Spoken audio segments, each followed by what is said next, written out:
ओम श्री सनातन धर्म देवाय नमः।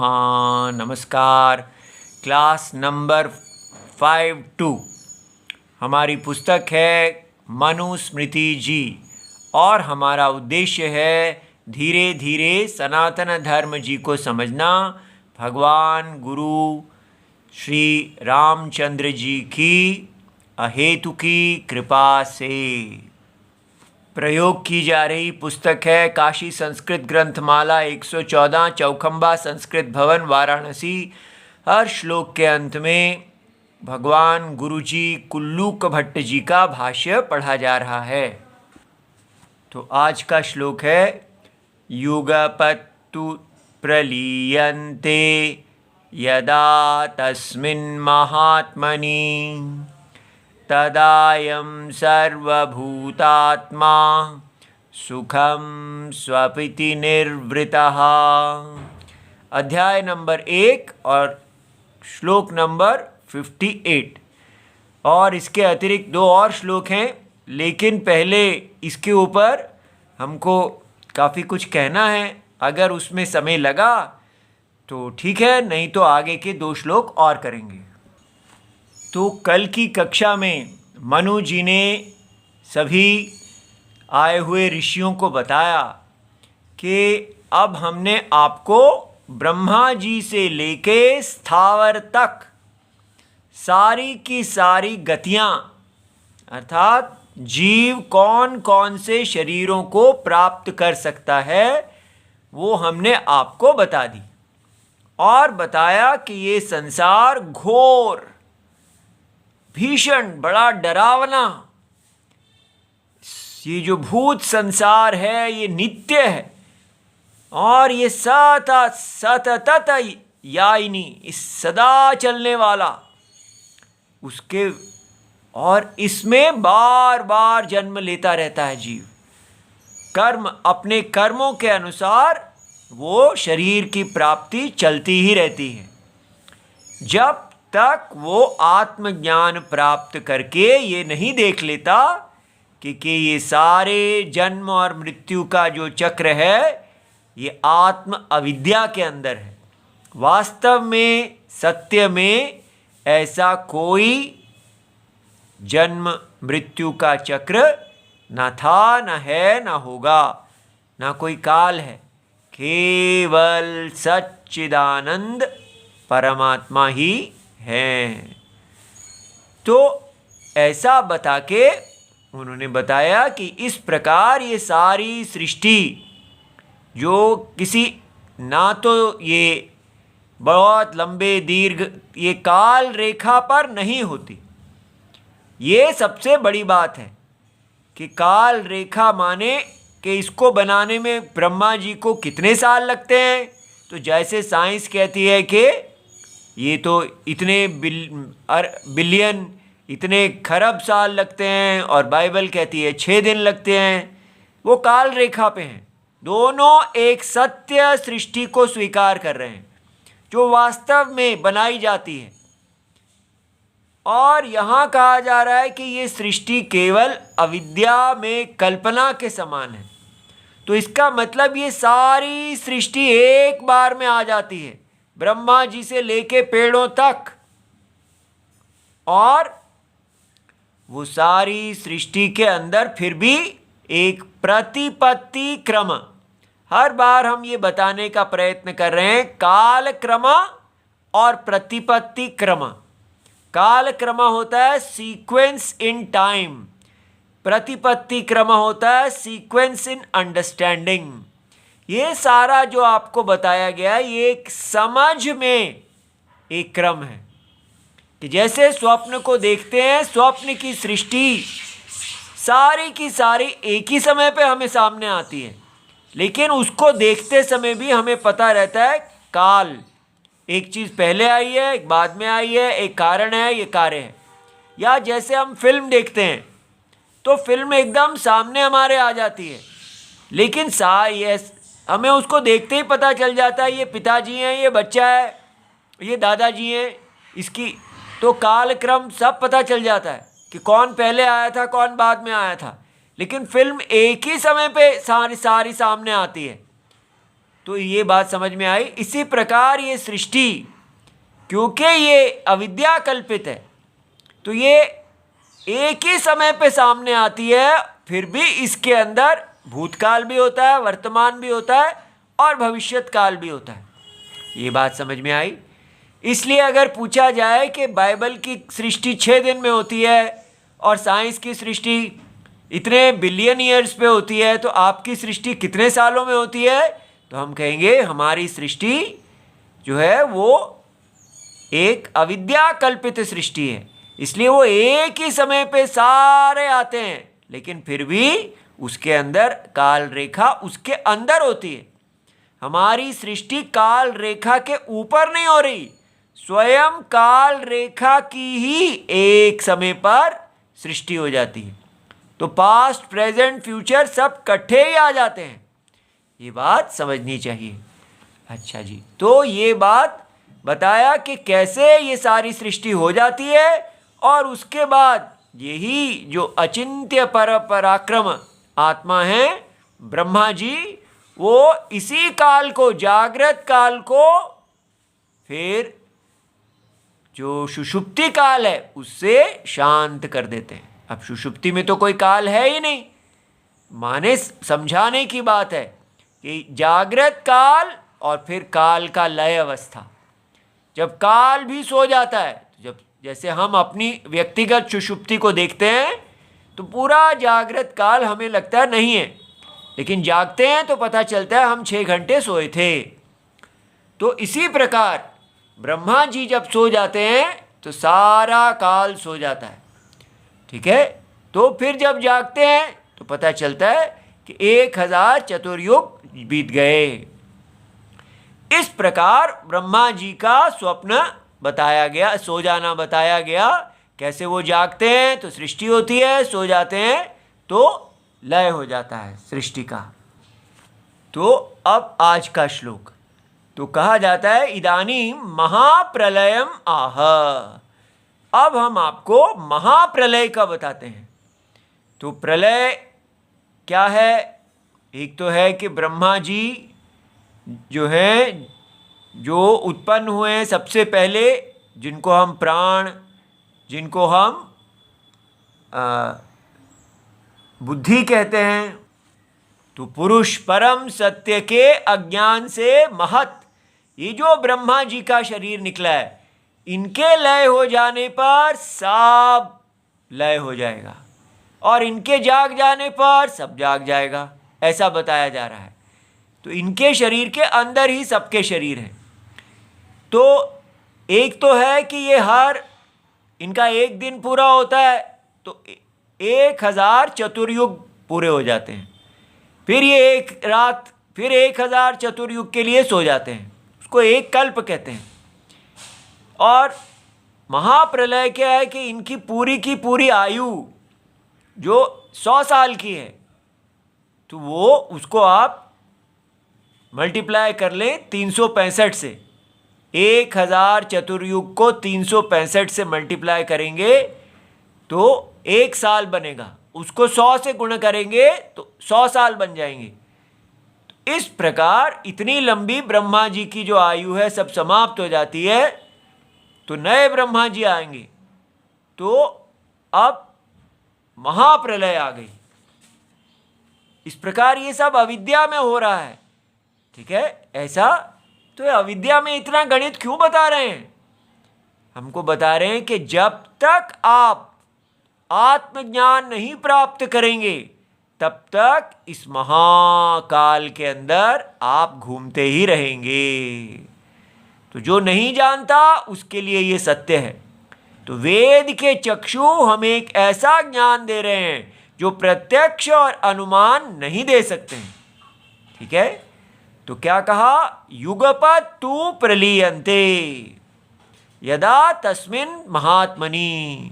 तो ये महात्मा जो हैं उसमें सारे के सारे प्रलय को प्राप्त हो गए। एकस्मिन्नेव काले, माने एक ही काल में, यदा तस्मिन् परमात्मनि, उस परमात्मा में सर्वभूतानि प्रलयम यान्ति। तो कौन से परमात्मा में? तो ये महत ब्रह्मा जी के शरीर के अंदर सारे भूतों के शरीर हैं, ठीक है, ये हमारी बुद्धि है। तो इनके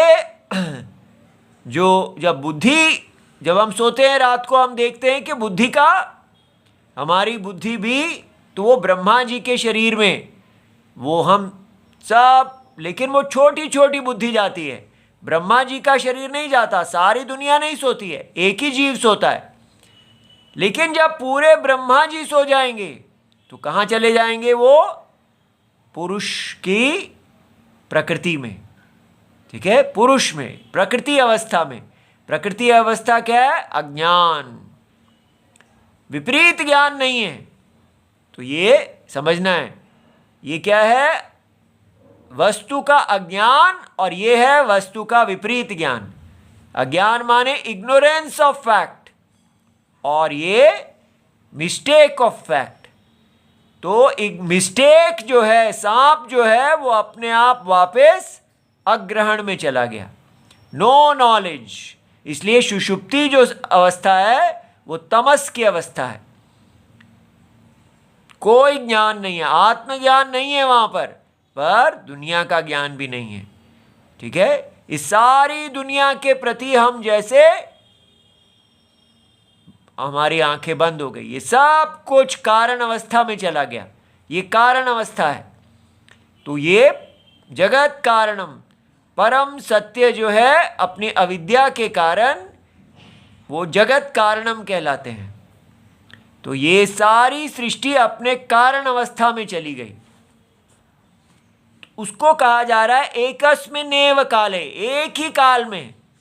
अब यहां ध्यान देखना है, ये काल ये नहीं कि रात के 6 बजे, 3 बजे, 2 बजे, माने काल माने एक ही समय पे, पूरा काल ही लय हो गया है, ये कोई काल नहीं है, एट वन मोमेंट ऐसे, ठीक है। सब जैसे आप सोते हैं, रात के 9 बजे सोए, तो वो 9 बजे सोए का मतलब उस समय आप एकदम अकाल हो जाते हैं, आपको काल का बोध नहीं रहता, काल भी अपनी कारण अवस्था में चले जाते हैं। तो एकस्मिन्नेव काले यदा तस्मिन् परमात्मनि, सब परमात्मा जगत के कारण में सर्वभूतानि प्रलयम यान्ति, सब के सब जितने भी बताए गए हैं, ब्रह्मा जी से लेके पेड़ पौधे आदि तक, अयम सर्वभूतानाम आत्मा, ठीक है। तदा अयम, ये जो सर्वभूत आत्मा है, तो ये समझ में आया कि कैसे पुरुष जो हैं, ये पुरुष ही सारे, ब्रह्मा जी की भी आत्मा है, शंकर जी की भी आत्मा है, और उसके बाद जब स्थूल शरीर के अंदर सारे ये जो पेड़ पौधे आदि, राक्षस देवता आदि सारे जीव बताए, सबका आत्मा ये पुरुष हैं। तो इनको हम सर्वभूत अंतरात्मा कहते हैं। तो सर्वभूत भूतानाम आत्मा, सारी भूतों की आत्मा, निर्वृत्तः, तो ये पूर्ण हो गया, जैसे इनका कार्य पूर्ण हो गया। तो निर्वृत्त जागृत स्वप्न व्यापार, तो इन्होंने पूरे जागृत स्वप्न को धारण किया हुआ था। तो जागृत स्वप्न दोनों ही बीज अवस्था में चले गए। तो ये अब क्या है? सुखम स्वपिति, अयम सर्वभूत आत्मा सुखम स्वपिति, ये सुख से सोते हैं। सुषुप्तः एव, जैसे ये गूढ़ी निद्रा में हो, ठीक है। तो जैसे क्यों कहा एव?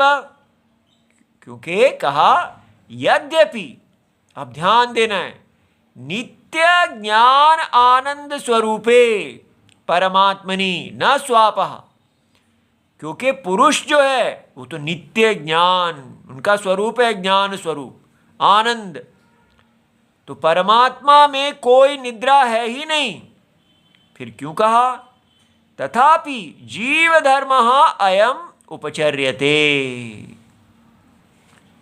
तो परमात्मा में निद्रा क्यों नहीं है? क्योंकि परमात्मा ज्ञान स्वरूप है। ज्ञान स्वरूप माने आप अपने शरीर में भी देख सकते हैं कि आत्मा जो है वो नित्य ज्ञान स्वरूप है, प्रकाश स्वरूप। उसको किसी अगर बुद्धि, मन, इंद्रियां, शरीर हो या ना हो, चाहे जागृत अवस्था हो, स्वप्न अवस्था हो या सुषुप्ति हो, इस पुरुष को अपनी ज्योति प्रकाश स्वरूप के लिए इस अविद्या की आवश्यकता नहीं है। ये बात बहुत गहरी है।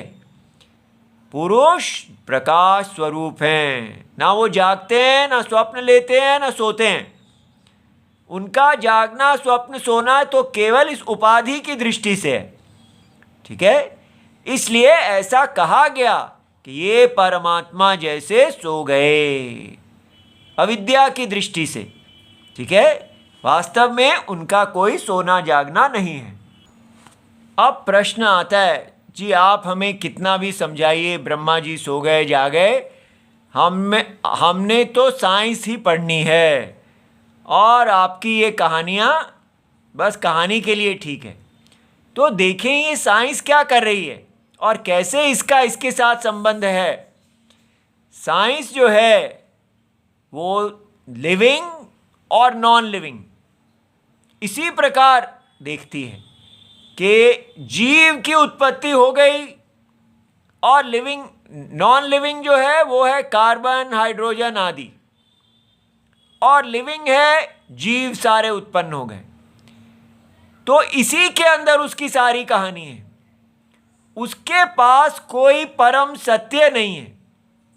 अभी जो आपको समझाया गया है वो ये है कि परम सत्य के अज्ञान से एक सृष्टि बन गई, स्वप्न रूपी सृष्टि, जिसके अंदर लिविंग भी है और नॉन लिविंग भी है। और इस लिविंग नॉन लिविंग के अंदर पहले बताया गया सूक्ष्म शरीर, ब्रह्मा जी, अहंकार, पंच महाभूत आदि सारे सूक्ष्म शरीर की सृष्टि जो हमारे शरीर में है। और उसके बाद बताया गया स्थूल शरीर की सृष्टि। स्थूल शरीर के सृष्टि के अंदर लिविंग, जीव और जड़, पत्थर आदि, पर्वत आदि बताए गए। लेकिन साइंस ना तो परम सत्यम को जानती है, ना परम सत्य की अज्ञान सुषुप्ति को जानती है, और ना ही सूक्ष्म शरीर स्वप्न तुल्य उसको भी नहीं जानती है। वो केवल स्थूल शरीर को जानती है। और स्थूल शरीर में उसको दो ही चीज़ें दिखती हैं, लिविंग और नॉन लिविंग। तो वेस्ट में जो फिलॉसफी है वो कहती है कि लिविंग का जो माइंड है, मन, वो महत्वपूर्ण है। मन जो है वो इस फिजिकल वर्ल्ड को पैदा करता है। और दूसरे लोग हैं जो रियलिस्ट हैं, वो कहते हैं नहीं, फिजिकल वर्ल्ड जो है वो मन को पैदा करता है।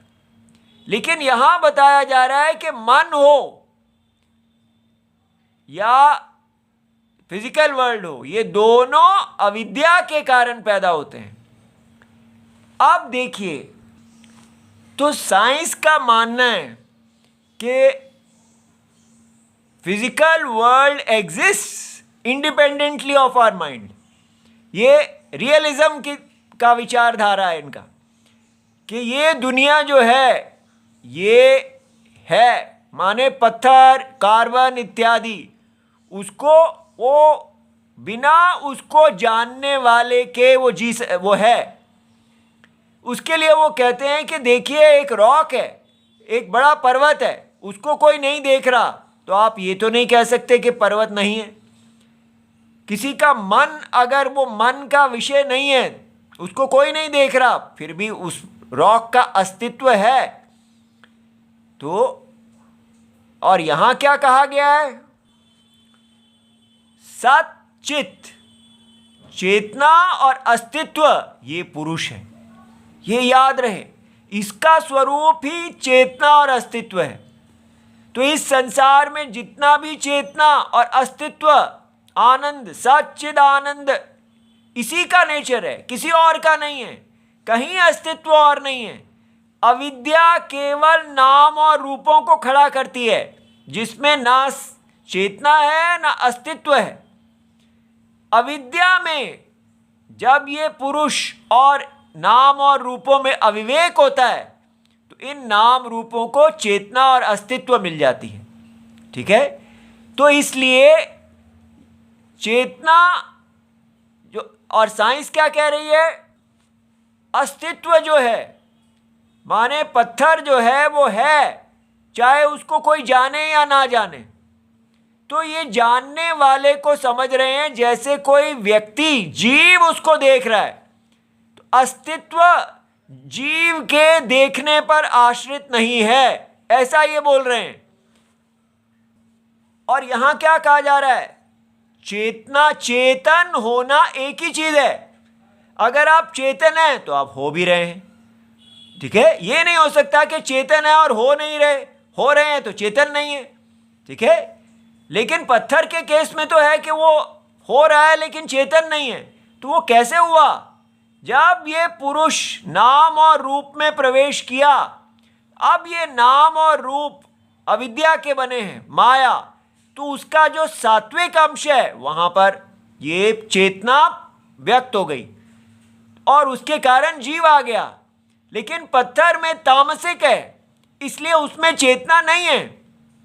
इसलिए ये नहीं कह सकते कि जो पत्थर है वो जीव के बिना रह सकता है।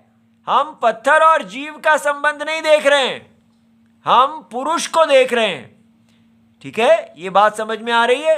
अब यहां देखिए, ये पुरुष जो है, ये इसमें से बुद्धि निकली, तो बुद्धि से बड़ा है पुरुष, और बुद्धि से में से अहंकार निकला, अहंकार में से जो ये पंच तन्मात्र, मन, कर्मेंद्रियां, ये सूक्ष्म शरीर निकला, और इसमें से ये स्थूल शरीर निकले। तो यहां पर कहा जा रहा है कि ये सत्य, ये जो इंद्रियों के विषय हैं, शब्द, स्पर्श, रूप, रस, गंध, इनका सत्य इनकी इंद्रियां हैं। ये बिना इंद्रियों के नहीं हो सकते, ये समझना है। साइंस जो कह रही है कि एक पर्वत है, उसको जीव नहीं देख रहा तो वो है, लेकिन जब नहीं देख रहा तब भी तो वो इंद्रियों का ही विषय है। इसलिए इंद्रियां ही बताएंगी कि पर्वत है या नहीं है।